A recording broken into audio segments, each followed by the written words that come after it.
Olá, gente, bom dia. Como você definiria em uma palavra a queda?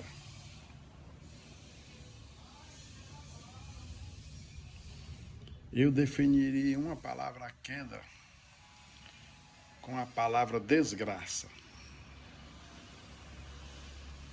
Isso é o que define a queda, a desgraça. O que é a desgraça?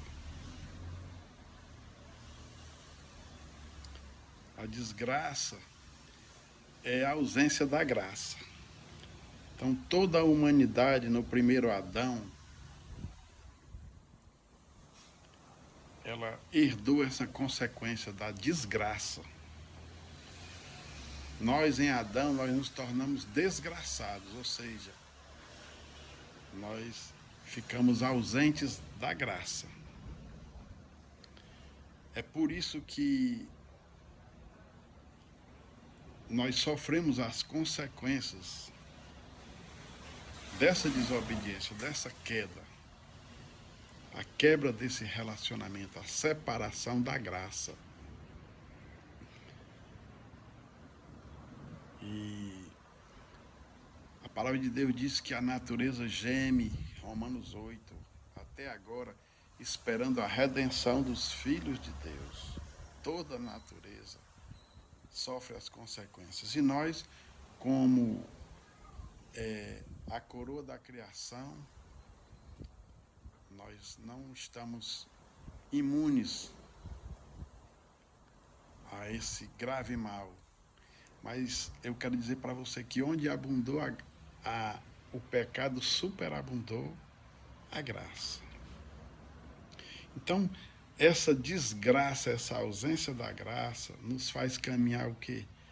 Colocou dentro de nós a inveja, colocou dentro de nós a cobiça, o orgulho, a arrogância, o egoísmo, a corrupção, a vaidade, a mentira, a injustiça.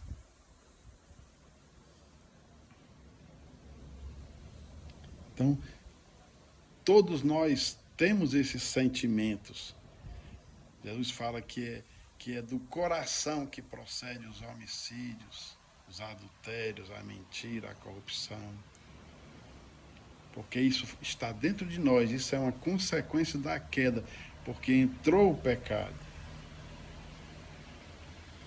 E até pessoas boas têm esses sentimentos, como pessoas más têm bons sentimentos. Existem pessoas que são más, que fazem maldades, praticam violência, mas que elas têm também bons sentimentos. Como existem boas pessoas, que eu acredito que você seja uma boa pessoa, você que está me ouvindo, e você também tem esses sentimentos ruins. Por quê? Porque a nossa imagem e semelhança de Deus está entulhada.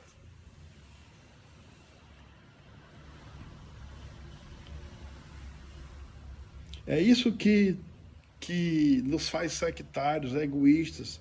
Nós estamos separados por cor, por gênero, por crenças, por ideologias.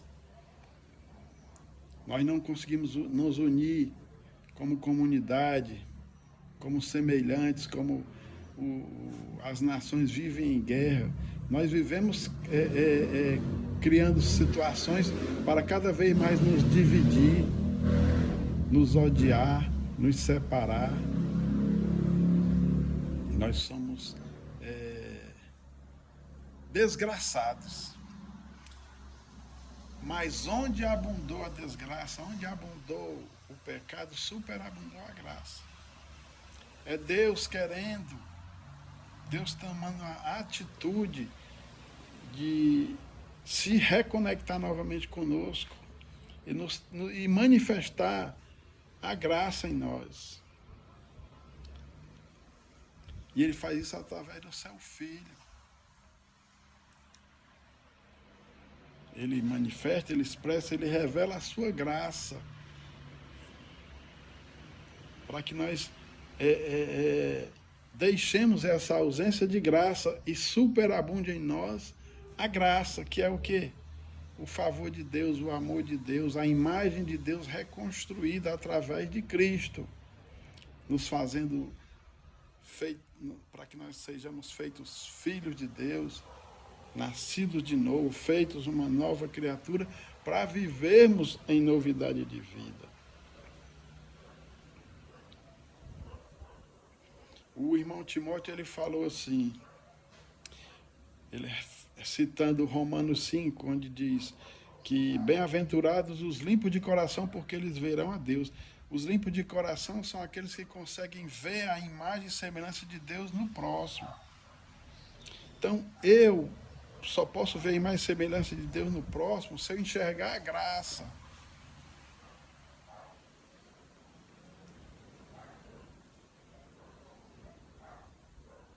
Se eu enxergar que ali mesmo uma pessoa que tem atitudes ruins, negativas, ali também tem a imagem e semelhança de Deus que precisa ser resgatada. Isso só pode ser resgatado através de Cristo, através do Evangelho, através do Espírito Santo.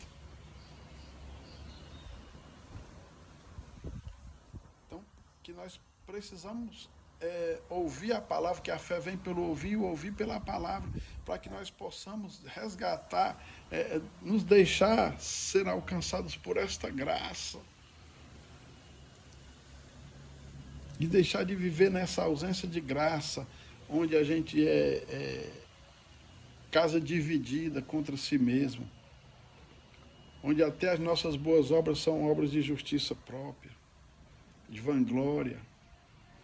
Resgatar em nós a fé, a esperança, o amor, a misericórdia, procedentes de Cristo. Ele é a fonte de todas essas coisas. Então, eu preciso conhecer a Cristo e ser conhecido dele. Meu orgulho me tirou do jardim e o Senhor colocou o jardim em mim. Eu quero conhecer Jesus. Então é isso que nós precisamos para nós.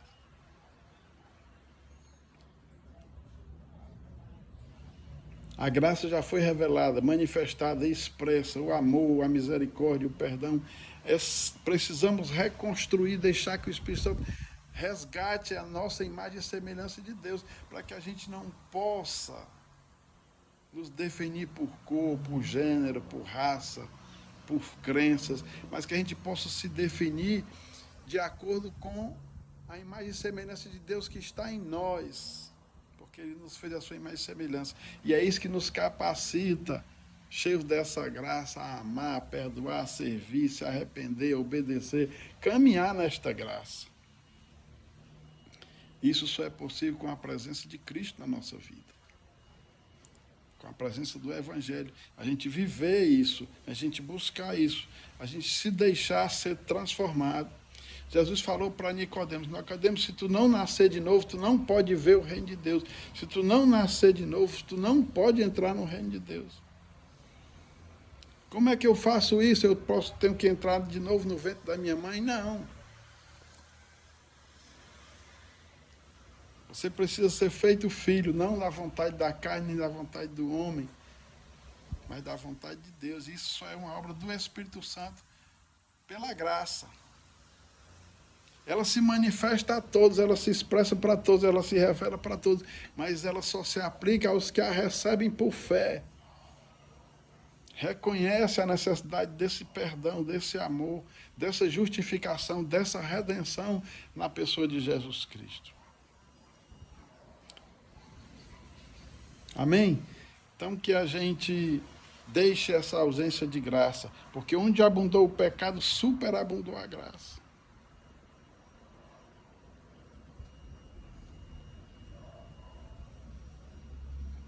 Que a gente deixe essa vida de obras mortas, para que transborde uma vida em novidade de vida, de boas obras, para a glória e louvor do nome de Jesus Cristo. Que a gente possa reconhecer a necessidade dessa graça. Porque sem Cristo, sem a sua graça, sem o seu perdão, a nossa imagem está corrompida. A nossa relação com Deus está quebrada, separada. Mas em Cristo nós nos realinhamos, nós nos aproximamos, nós nos fazemos corpo de Cristo. Em Cristo nós somos resgatados, nós somos redimidos. Nós voltamos à nossa origem, ao propósito pelo qual fomos criados.